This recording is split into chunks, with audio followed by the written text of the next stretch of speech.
Welcome to Leadership in Tech, Thriving in the AI Era, brought to you by the IT Media Group. I'm Nasheen Liu, co-founder and partner with the IT Media Group, a tech leadership-centric media company. Without further ado, I am thrilled to introduce our first panel. Peter Singh, Executive Officer, IT Services with Toronto District School Board. Monique Allen, CIO Canada and Global Enterprise Architecture with Sun Life. Ross Davidson, CIO with SCI Group. Welcome everyone to the panel. Thank you. Thank you, Nasheen. Good morning, everyone. For this topic, I really like to get to the strategies and mindsets essential for leaders to not just adapt to, but lead from the front at this moment in time. I love to explore your journeys of personal transformation as a modern technology leader. So I have a couple of questions here for the panel. And the first one is, what specific adjustments have you made as a CIO to lead your team toward AI adoption and innovation? Monique, would you like to kick it off? Thanks, Nasheen. I think the pace of AI necessitates transformation of business models and skill sets. And so in order to do that, we have to balance two very important tensions: this excitement, the hype, the desire to go fast, to be first to market, or to develop differentiated capability. Yet we need to balance that with this understanding of where this technology is still nascent and that we're experimenting. And in order to experiment, we're still finding those reliable, useful patterns. And it comes with a great deal of responsibility on how we use AI. So for me, it's important to manage both sides of this equation. And I've had to learn to balance that, the enthusiasm in creating this hype and possibility, with the patience to run good experiments and to test and learn. So as a CIO, one of the changes I've been deliberate about reinforcing is driving a culture of experimentation and adoption of AI to everyone, not just our technology teams. It's such a great opportunity to put the tools in the hands of all of our employees, but to create safe environments to experiment, to be bold and creative about how we might do something differently. So for example, at Sun Life, we've created an internal and protected environment open to all of our employees to experiment with large language models, very similar to other publicly available interactive models. So I think that's a big change in creating this safe place to create a culture of curiosity and creativity and change. And what's impressive about that is our adoption has been so incredibly high. Well, thank you. I really appreciate that. So balancing hype with reality and creating a safe place for people to experiment, fail, and reset. Perfect. And Peter, your perspective and what specific adjustments have you made as a technology leader? I think we have to be clearly and understand and differentiate between the noise and the opportunity that's in front of us. Because technologies like these are like once in a generation kind of thing too.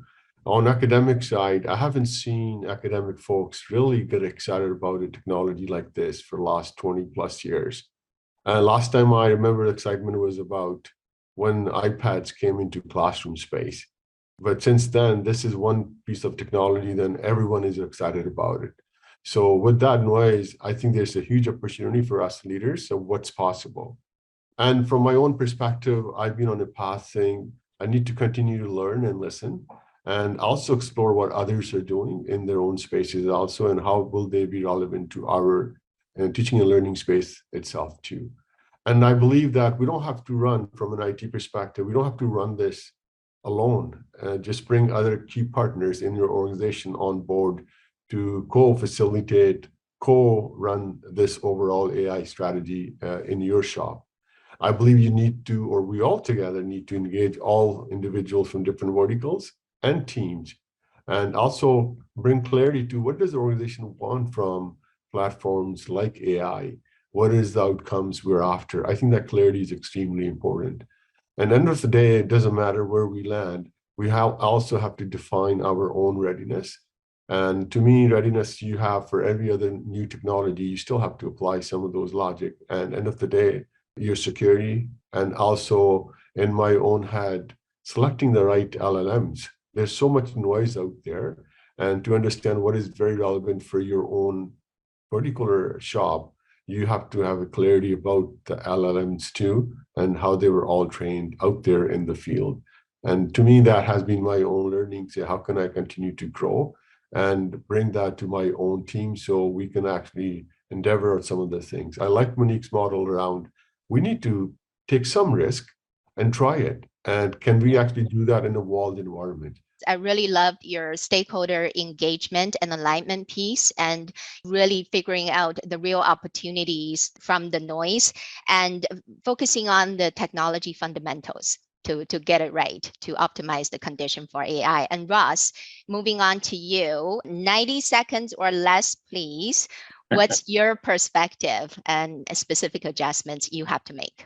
Leaders today and boards are really interested in AI. It's everywhere, but we really need to step back and understand how AI will impact our specific businesses and industries in which we find ourselves.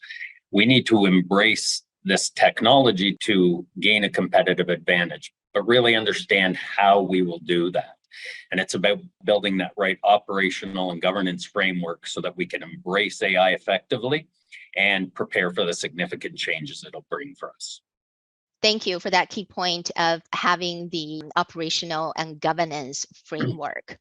So very well said. And moving on to our second question, which is a reflection piece. And having gone through this journey and reflecting on it, what would you say is the most important piece of learning or advice for our audience? I will start with you, Peter. One of the pieces I always believe is don't be stressed out. And you're not alone. And I think you don't have to be leading alone again, and you don't have to be at the bleeding edge of it either. So like any new technology, you still want to apply your traditional models, and this is how you onboarded it. So don't forget about what's already happening, the best practices you have in your shop. They still are very relevant to this. Be thoughtful about navigating AI vendors. There's so many models out there, and don't hesitate to do your own due diligence and learning on it, saying what's the possible, and focus on the needs of your own shop and organization itself, and the real tactical outcome and the value for your stakeholders. You still need to sit down and collectively understand this is where we are heading, this is what we want, and then the life gets a little easier because now you have a clear focus.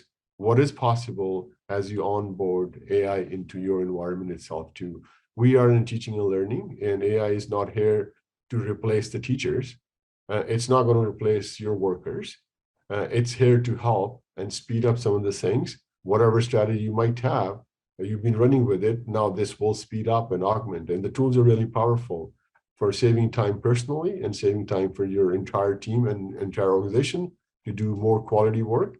There are so much out there. I think we just need to take the first step and move on with it. I really love the fact that for the second time you mentioned learning. So it's not just necessarily you are in the industry of learning, but for a modern technology leader to actually keep that learner's mindset at this moment in time, it is so important. And Ross, moving on to you, what is your key piece of learning or advice for our audience? Following on with what Peter said about concern that individuals may have, AI is really new out there.